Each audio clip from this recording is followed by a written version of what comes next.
Bombastic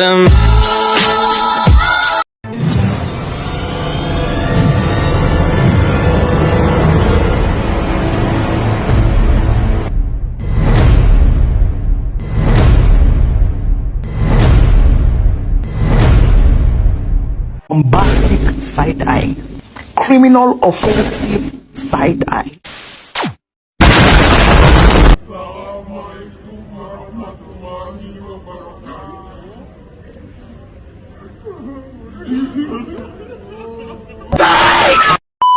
Assalamualaikum warahmatullahi wabarakatuh. Perkenalkan, kami dari kelompok 6. Kami akan menjelaskan materi tentang pelatihan dan pengembangan sumber daya manusia. Di sini saya akan memperkenalkan diri terlebih dahulu. Nama saya Putri Jalpa Lestari. Nama saya Nanda Maya Puspa. Nama saya Fadila Nanda. Saya Erika Darmasya Putri. You didn't have to cut me off. I can never know we were nothing. Sumber daya manusia.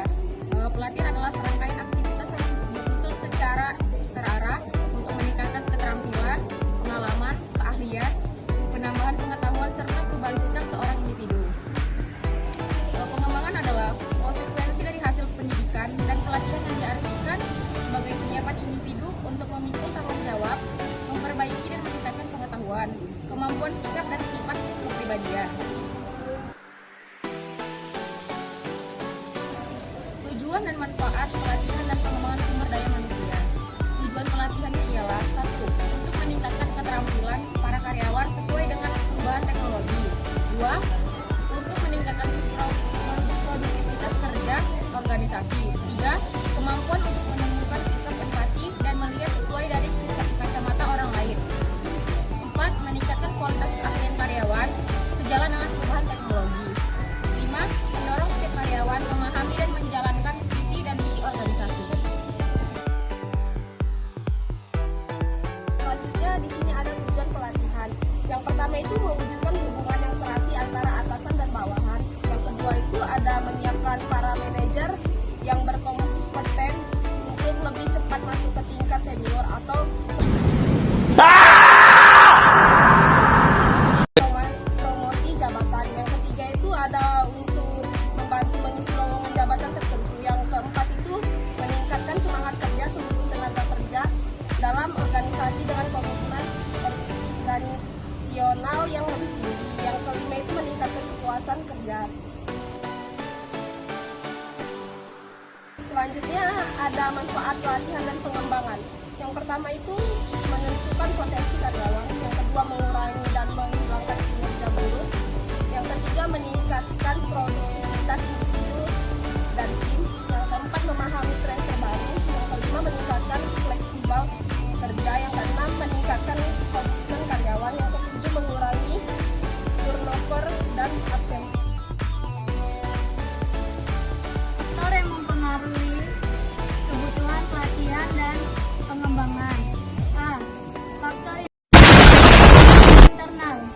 Faktor internal merupakan faktor yang berasal dari dalam, baik dari suatu organisasi ataupun dari pribadi. Namun, dalam hal ini faktor internal lebih dikenakan pada suatu organisasi.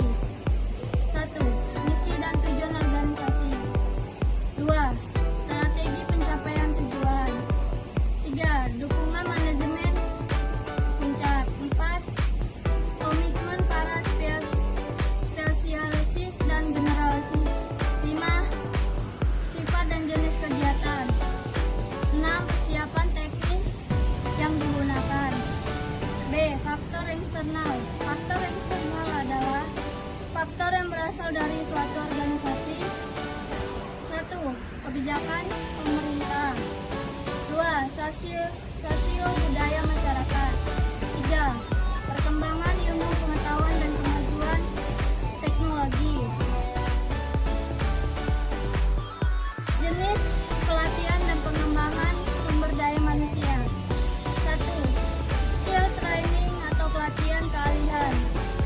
2. Retraining atau pelatihan ulang. 3. Cross functional training.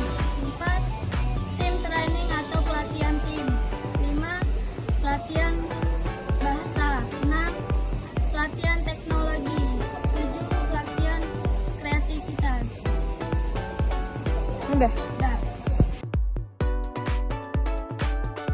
Tahapan-tahapan pelatihan dan pengembangan sumber daya manusia. Terdapat 3 tahapan utama dalam pelatihan dan pengembangannya, yakni 1. Penentuan, yaitu kebutuhan pelatihan atau assessing training needs adalah lebih sulit untuk menilai kebutuhan pelatihan bagi para pekerja. 2. Mendesain program pelatihan atau desain training program. Sebenarnya persoalan transformasi bisa disiasati melalui perubahan dalam sistem seleksi atau imbalan dan juga melalui pelatihan. 3.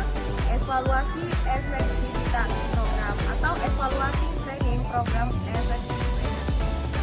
Supaya efektif, pelatihan harus merupakan suatu solusi yang tepat bagi permasalahan organisasi, yakni bahwa pelatihan tersebut dimaksudkan untuk memperbaiki kekurangan keterampilan. Terima kasih. Teknik-teknik pelatihan dan pengembangan sumber daya manusia. Ada 2 kategori pokok program pelatihan dan pengembangan manajemen. Metode pelatihan dan pengembangan paling populer yang digunakan oleh organisasi dapat diklasifikasikan sebagai pelatihan di tempat kerja. Di halaman berikut, kami akan memperkenalkan secara singkat teknik-teknik yang lebih diketahui dari setiap kategori. Yang pertama itu metode praktis atau on the job training. You didn't have to cut me off. I can never know we were nothing.